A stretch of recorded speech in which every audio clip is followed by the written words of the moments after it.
So I've talked for a bit about the power of attention, the value and importance of attention, what you pay attention to, what you think is important, how you direct your attention, what do you think is interesting, what do you think is valuable, what do you think is reverent, blah blah blah.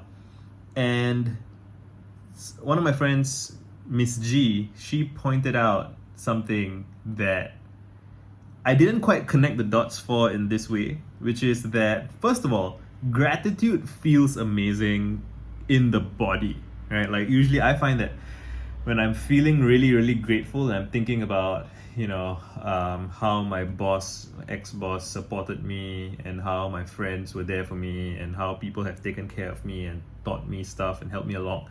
I feel this glowing, it's almost like a ball of light in my chest. It spreads out. It warms my fingertips a little bit.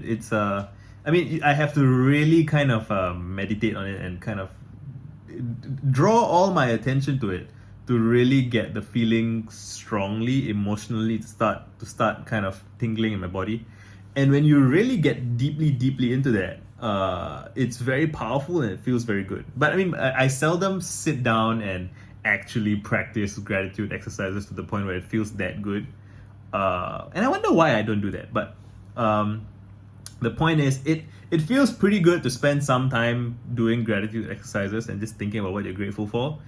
And if you do it really, really well, it feels really, really good. Like, it feels great, like physically, right? And the point that my friend made was that you can't feel the great feelings of gratitude if you're not paying attention to what you should be, what you are grateful for. I almost said should, but when I say should, I don't mean you should be grateful to your parents, you should be grateful to your country, you should be not it's not an obligation, it's not something that if you don't feel it you should feel bad. Again, should is very tricky, but the thing that I'm trying to talk about is that when you relax, right, when you let go, when you're floating in the ocean of your consciousness, and you're kind of free, and you to be gently reminded in a non-forceful, non-coercive way. I'm grateful for musicians, right? That musicians have always been, that people wake up every day and there's a busker on the street somewhere right now in the world. Somewhere, I'm making this video at like 1 a.m.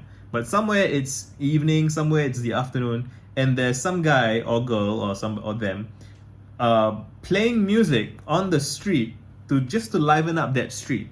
And I am grateful for them, that they exist, and such people make the world a better place and it makes my world a better place, right? And when I think about that and I'm imagining, I remember when I was at a hotel room in Krabi in Thailand, and there was a band playing in a bar, just down the street, and it was very loud back then, so I could hear that they were playing Deep Purple. And I felt kinship with them. I felt a sense of, I felt less alone in the world, knowing that, again, all over the world there are musicians who have listened to the songs that I've listened to, and they play the songs that I know, and we have that shared bond, right? That I could start playing Sweet Child of Mine on guitar, and there will be people who'll be like, yeah, I recognize that, and that's kinship. And I'm grateful that music allows us to connect that way. It's beautiful. It really, it makes us not alone. Even, I know that Brazil has a fantastic rock music scene.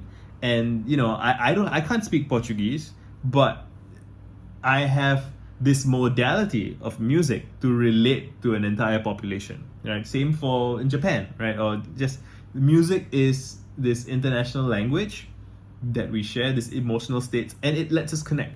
How beautiful is that? And just reflecting on that, I'm so glad that it's possible. I'm so glad that I have had time and space to explore that part of me, that I'm still young, I'm still healthy, I can still keep becoming better as a musician, become more expressive, blah blah blah, feels great.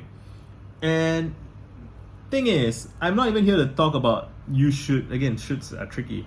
I'm not saying that, so it is partially an invitation to come on and consider, if you have a minute, which you do, right, just sit down and breathe in, breathe out, and just think about, who are the people who've helped you out? Who's brought you to where you are? Who's I still remember this guy who gave me his last cigarette when I was working with him at a hotel, right? We were both banquet staff. And I'm still grateful for that act of kindness. And it's just all these little acts of kindness have made me want to pay it back. That's what I carry with me. That's my inheritance, the inheritance that I choose. And what my friend G was saying was that you have to be mindful, you have to be paying attention to your life and to be able to experience that gratitude, right? And it's you learn to be sensitive, you learn to be perceptive, to pay attention to what's going on around you, and you choose what you want to focus your attention on, right? You choose, like, so you can get upset about things by focusing on how something is bad for you or makes you look worse or whatever. Here's one thing. I now have about 95,000 YouTube views in total. So I'm gonna cross 100,000 soon, which is a milestone, right? Which I am happy about and excited for. But I could just as well be like, there are people who have individual videos that have over 1 million views. So I've been doing this for over a year, 2 years, nothing to show for it, just a paltry. But why would I want to focus on that? I can direct my attention to the fact that I am doing better than I did before. I am getting better at my craft, right? You get to choose what you want to focus on, and if you direct your attention to the things that you're grateful for, you get to experience gratitude, which expands your chest, expands your sense of, it makes you feel more alive. It makes you feel more alert. It makes you sit up. It makes you happy to be alive, right? And people are drawn to that. I have found that when people sense that you are a person who chooses to focus on nourishing things, they want to be around you. Other nourishing people want to be around you, right? And that's a gift. So that's what I wanted to share with you. It's my birthday now, and if you've been enjoying my content so far, what you could do for me if you want is reach out to someone that you are grateful for, someone that has touched your life, it doesn't need to be like a mentor or a father figure or someone who dramatically changed things, right? It could just be you saw someone else's YouTube video or someone else's blog post, something just moved you in a certain way, and you like show some appreciation. Give people the gift of your attention. Show them that you were paying attention, you were there, you saw them, and point out in a supportive way what you liked about what they were trying to do.